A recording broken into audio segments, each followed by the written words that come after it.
ఓం విఘ్నేశ్వరాయ నమః. శ్రీ వెంకటేశ్వర స్వామి వారి దివ్య చరిత్ర 52వ అధ్యాయము. వైకానస ఆగమ సూత్రాలను అనుసరించి తిరుమలలో శ్రీవారికి రోజుకు 6 సార్లు పూజలు జరుగుతాయి. అవి ప్రత్యూష, ప్రభాత, మధ్యాహ్న, అపహార్న, సాయంకాల, రాత్రి పూజలు. తెల్లవారుజామున జరిగే సుప్రభాత సేవ ప్రత్యూష పూజలకు నాంది. నిత్యము స్వామివారికి జరిపించే ప్రప్రథమ సేవ సుప్రభాత సేవ. నిత్యం తెల్లవారుజామున 3 గంటలకు సుప్రభాత సేవ మొదలవుతుంది. అంతకుముందే ఆలయ అర్చకులు, జియ్యంగార్లు, ఏకాంగులు శ్రీనివాసుడి అనుగ్రహం పొందిన సన్నిధి గొల్ల ఒక దేవాలయం దగ్గరికి వస్తారు. నగరా మండపంలో గంట మోగుతుంది. మహాద్వారం గుండా సన్నిధి గొల్ల ముందు వెళ్తుండగా అర్చకులు ఆలయంలో ప్రవేశిస్తారు. కుంచకోలను, తాళం చెవులను ధ్వజస్తంభం దగ్గరున్న క్షేత్రపాలక శిలను తాగించి ఆలయ ద్వారాలు తెరిచేందుకు క్షేత్రపాలకుడి అనుమతి తీసుకుంటారు. సుప్రభాతం చదివే అధ్యాపకులు తాళపాక అన్నమాచార్యుల వారి వంశీకుడు తంబూరా పట్టుకొని మేలుకొలుపు పాడేందుకు సిద్ధంగా ఉంటారు. బంగారు వాకిలి తలుపులు తెరిచిన సన్నిధి గొల్ల దివిటీతో ముందుగా లోపలికెళ్తాడు.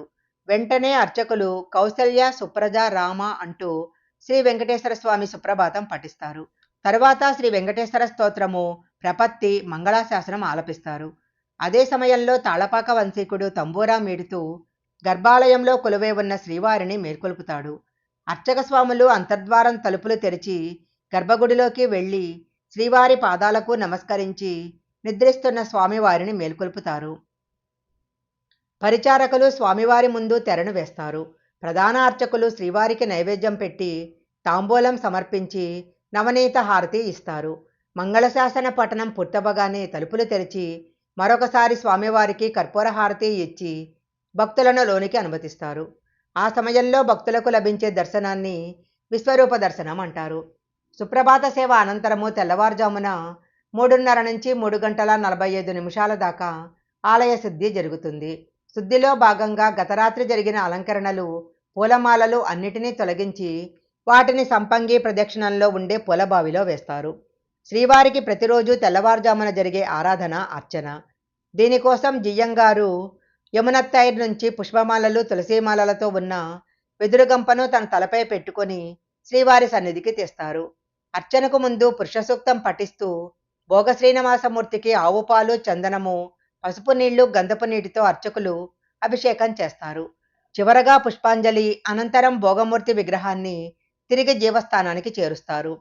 ప్రోక్షణ చేసి మూల విగ్రహానికి, భోగమూర్తికి స్వర్ణ సూత్రాన్ని కలుపుతారు. ఈ సూత్రం ద్వారానే ధ్రువబైరం నుంచి భోగ శ్రీనివాసుడి విగ్రహానికి శక్తి ప్రసరిస్తుందని భక్తులు నమ్ముతుంటారు. తరువాత మూల విగ్రహానికి పుష్పన్యాసము చేసి అలంకారాసనం సమర్పిస్తారు. తరువాత నామధారణ, కర్పూరంతో శ్రీవారి నుదుట మీద ఊర్ధ్వపుండ్ర చిహ్నాన్ని దిద్దుతారు. యజ్ఞోపవేతాన్ని అలంకరిస్తారు. తరువాత శ్రీవారి సువర్ణ పాదాలను స్నానపీఠంలో ఉంచి అభిషేకిస్తారు. తమిళంలో తోడుత్తమాలై అంటే దారంతో కట్టిన పూలమాల అని అర్థము. బహుశా ఈ మాటే కాలక్రమేణా తోమాల సేవ అయి ఉండవచ్చు. దీన్నే భగవతీ ఆరాధన అని కూడా అంటారు. ఈ సేవలో భాగంగా స్వామివారిని పూలమాలలతో అలంకరిస్తారు. వారంలో 6 రోజులు శుద్ధి అనంతరము ఈ సేవ జరిపిస్తారు. శుక్రవారం రోజు మాత్రము అభిషేకం జరిపించిన తరువాత తోమాల సేవ చేస్తారు. తోమాల సేవ తరువాత 15 నిమిషాల పాటు తిరుమామణి మంటపంలో కొలువు శ్రీనివాసమూర్తి ఆధ్వర్యంలో దర్బారు జరుగుతుంది. బలిబేరానికి రాజోచిత మర్యాదలు జరిపి ఆనాటి గ్రహ సంచార క్రమాన్ని, ఆ రోజు జరిపించబోయే ఉత్సవ విశేషాలను విన్నవిస్తారు. ముందు రోజు హుండీ ఆదాయ వివరాలను, ఏ నోట్లు ఎన్ని వచ్చాయి, నాణ్యాలు సహా మొత్తం విలువ తెలియజేస్తారు. తరువాత నువ్వులు, బెల్లం కలిపి దంచిన పిండిని నైవేద్యంగా సమర్పిస్తారు. ఉదయం 4:45 నుంచి 5:30 వరకు సహస్రనామార్చన జరుగుతుంది. బ్రహ్మాండ పురాణంలోని స్వామివారి 1000 నామాలను స్తుతిస్తూ చేసే అర్చన ఇది.